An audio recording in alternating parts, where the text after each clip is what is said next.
Hello दोस्तों, अगर आप भी 2026 में सैमसंग का डबल डोर रेफ्रिजरेटर लेने का प्लान कर रहे हैं तो इस वीडियो को जरूर एंड तक देखिए, क्योंकि कंपनी तो क्लेम करती है कि ये सिर्फ एक नॉर्मल फ्रिज नहीं बल्कि एक स्मार्ट और एनर्जी एफिशिएंट रेफ्रिजरेटर है जो कूलिंग भी बेटर करेगा और बिजली बिल भी बचाएगा। लेकिन असली क्वेश्चन ये है कि क्या ये सच में वर्थ इट है? क्या इसमें लॉन्ग टर्म यूज में कोई प्रॉब्लम आती है या नहीं, और क्या आपको सैमसंग के लिए जाना चाहिए या फिर किसी और ब्रांड का फ्रिज लेना चाहिए। तो मैंने इस रेफ्रिजरेटर को खुद परचेज किया है और काफी टाइम से पर्सनली यूज कर रहा हूँ, और इस वीडियो में मैं आपको इसके सारे pros cons, real electricity consumption, cooling performance, convertible feature, build quality और प्रैक्टिकल एक्सपीरियंस सब ऑनेस्टली बताऊंगा। और वीडियो के एंड तक आपको क्लियरली पता चल जाएगा कि क्या ये रेफ्रिजरेटर आपके लिए है या नहीं। बात करें इसकी कैपेसिटी की तो देखिए, मेरे पास सैमसंग का 256 लीटर वाला 3 स्टार 2026 मॉडल है। इसमें आपको बॉटम सेक्शन में 203 लीटर का फ्रिज स्पेस और ऊपर 53 लीटर का फ्रीजर मिलता है। अब अगर प्रैक्टिकल यूज की बात करें तो 2-3 मेंबर वाले फैमिली के लिए ये साइज काफी बैलेंस्ड लगता है। Daily vegetables, milk, fruit, cold drinks और फ्रोजन आइटम्स कंफर्टेबली आप स्टोर कर सकते हैं इसमें। सेम कैटेगरी में सैमसंग का 236 लीटर वाला मॉडल भी आता है, लेकिन मैं पर्सनली रिकमेंड करूंगा अगर आपको बजट अलाउ करता है तो डायरेक्टली 256 लीटर वाले के लिए ही जाइए, क्योंकि रेफ्रिजरेटर एक लॉन्ग टर्म इन्वेस्टमेंट होता है और बाद में स्टोरेज कम पड़ना सबसे इरिटेटिंग चीज लगता है। और अगर मैं आपको एक और इम्पोर्टेंट सजेशन दूं तो आज के टाइम पर फ्रिज ले रहे हैं तो फ्रॉस्ट फ्री ही लेना। सिंपल लैंग्वेज में समझे तो फ्रॉस्ट फ्री फ्रिज में बर्फ मैनुअली रिमूव नहीं करना पड़ता है। पुराने फ्रिज की तरह बार बार डिफ्रोस्ट करने का टेंशन नहीं होता है। मेंटेनेंस कम होता है, कूलिंग बेटर मिलती है और ओवरऑल यूज करना काफी कन्वीनियंट लगता है। अब सबसे कंफ्यूजिंग टॉपिक है कि कन्वर्टेबल फ्रिज लेना चाहिए या नहीं। देखिए, कन्वर्टेबल फीचर के रियल फायदा तब समझ आता है जब कभी हमें एक्स्ट्रा स्टोरेज की जरूरत पड़ती है। इसमें आप फ्रीजर सेक्शन को नॉर्मल फ्रिज स्पेस में कन्वर्ट कर सकते हैं, जिससे एक्स्ट्रा वेजिटेबल्स, फ्रूट्स, स्वीट्स या कोल्ड ड्रिंक स्टोर कर सकते हैं। स्पेशली ये वाला फीचर तब काम आता है जब आपके घर में गेस्ट आते हैं। और इसका एक और फायदा ये है कि जब आपको फ्रीजर की जरूरत नहीं होती तो आप उसको ऑफ करके इलेक्ट्रिसिटी बिल भी बचा सकते हैं। तो मेरे अकॉर्डिंग अगर आप 2026 में एक रेफ्रिजरेटर लेना चाहते हैं तो ऑलवेज ट्राई कीजिए कि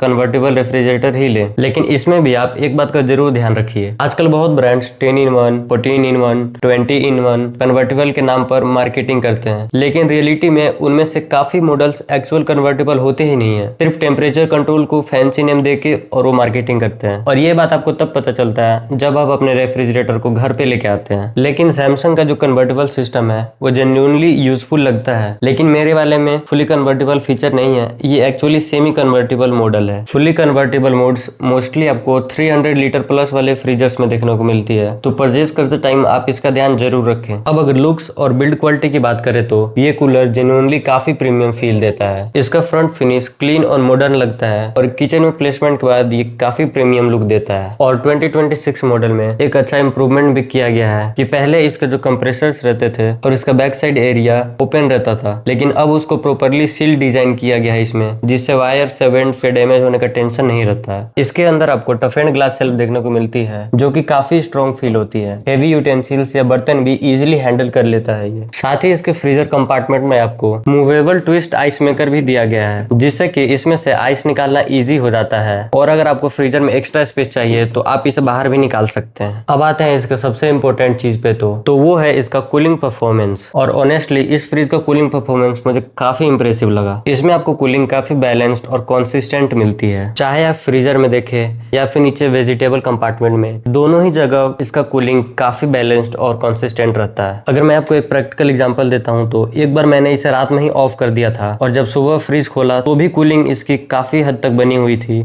जो कि काफी अच्छा लगा मुझे। कभी भी पुराने रेफ्रिजरेटर्स में मैंने ऐसा एक्सपीरियंस नहीं किया था। आजकल एआई फीचर सब जगह आ रहे हैं और सैमसंग ने भी एआई एनर्जी मोड दिया है। इसमें कंपनी अराउंड 10% तक की इलेक्ट्रिसिटी सेविंग बताती है। हाँ, लेकिन एक्चुअल इलेक्ट्रिसिटी सेविंग आपके यूज केस पर डिपेंड करेगा। मेरे पास bespoke एआई वाला मॉडल है, तो इसमें मोबाइल ऐप से आप रेफ्रिजरेटर कंट्रोल, इलेक्ट्रिसिटी मॉनिटरिंग और एनर्जी यूजेज ट्रैकिंग भी कर सकते हैं। लेकिन अगर वाईफाई की फीचर्स की जरूरत नहीं है आपको, तो आप इसके नॉन वाईफाई वाले मॉडल लेकर अपने 2-3 हजार रुपया सेव कर सकते हैं। और ऑनेस्टली बोलूं तो इस रेफ्रिजरेटर का बिगेस्ट स्ट्रेंथ है इसका डिजिटल इन्वर्टर कंप्रेसर, जिसमें ये कम इलेक्ट्रिसिटी कंज्यूम करता है, काफी साइलेंट चलता है और कूलिंग एफिशिएंटली मेंटेन करके रखता है। अगर पुराने रेफ्रिजरेटर से कंपेयर करें तो इसका नॉइज लगभग नहीं के बराबर नोटिस होगा आपको। घर में फील ही नहीं होता है कि आपका फ्रिज भी चल रहा है। अब मैं अगर आपको इसका रियल इलेक्ट्रिसिटी कंजप्शन के बारे में बताऊं तो कंपनी इसमें बीई रेटिंग के अनुसार 202 यूनिट्स ईयरली कंजप्शन क्लेम करती है, लेकिन लेकिन मैंने इसका प्रैक्टिकल टेस्ट किया है। इसके टेस्ट 1 में मैंने फ्रिज और फ्रीजर दोनों को साथ में ऑन रख के 24 आवर्स प्रॉपर लोड के साथ रन किया, तो इसमें अराउंड मुझे 0.83 यूनिट इलेक्ट्रिसिटी कंजप्शन देखने को मिली। सेकेंड टेस्ट में मैंने फ्रीजर को फ्रीज में कन्वर्ट किया और इसे 24 आवर्स तक प्रॉपरली लोड पे चलाया, मतलब इसका पूरा 256 लीटर नॉर्मल कूलिंग मोड पे था। इसके रिजल्ट में इसमें सिर्फ अराउंड 0.45 यूनिट तक का पावर कंजप्शन मिला मुझे, यानी कन्वर्टेबल मोड्स में रियली आपको एनर्जी सेविंग देखने को मिलती है। और रियल टाइम यूजेज में कभी ये 40 वॉट, 50 वॉट या 100 वॉट तक ही पावर ड्रॉ करता है, कभी कभी तो 0 वॉट भी शो करता है जब कूलिंग ऑलरेडी इसमें अच्छी खासी मेंटेन रहती है। और इसी वजह से रेफ्रिजरेटर होम इन्वर्टर पे भी कंफर्टेबली चल जाता है, जिसे मैं खुद यूज करता हूँ। सैमसंग ब्रांड क्लेम करता है कि इसमें आपको स्टेबलाइजर फ्री ऑपरेशन मिलता है। Approx 130 volt to 300 volt fluctuation भी ये हैंडल कर लेता है, लेकिन पर्सनली मैं फिर भी स्टेबलाइजर रिकमेंड करूंगा। इसमें अगर वारंटी की बात करें तो आपको 1 ईयर की कम्प्रिहेंसिव वारंटी और 10 ईयर की